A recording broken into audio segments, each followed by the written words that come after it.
आमी पळयता की अंदूचो जो काजूचो सिजन जो आसा न्ही तो सद्या फ्लावरींग जे आसा तें बरें जाल्लें आसा आनी वातावरण सुद्दां जो आसा तें बरें आसा की थंडी जी आसा फाटल्या काही वर्सां पयलीं जशी पडलेली तशी थंडी आतां पडपाक लागल्या. फाटल्या 20 दीस सुमार बरी थंडी पडलेली आसा आनी दिसाचे बरें वत येता जेणे करून जे फेवरेबल कंडिशन आसा हे काजू, आंबे, फणस आनी बाकीचे ट्रॉपिकल फ्रुट्स आसात न्ही तेज्या खातीर आतां पर्यंत बरें जावन आसा.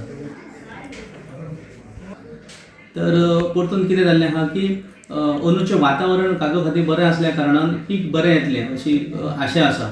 आनी कितें जातलें की GI टॅग केल्या कारणान फाटल्या 3 वर्सां जालीं की आमची माननीय आमदार आसा डॉ. देवया राणे मॅडमीन इनिशिएटीव घेवन काजू फेस्टिवल केल्या कारणान अवेअरनस जो जाल्लो आसा काजू गोंयच्या काजूचो आनी मुठ्ठ्याचो आनी इवन GI टॅग जे करून तिणें खुबसो प्रयत्न करून केल्ले आसा. सो ताका लागून फुडें भरपूर स्कोप आसा मुठ्ठ्या खातीर इवन काजू फेणी करपा खातीर आनी शेतकारांची जी पिकावळ आसा किंवा इन्कम आसा तितूर भर घालपा खातीर निश्चितच तांकां फायदो जातलो अशें म्हाका दिसता.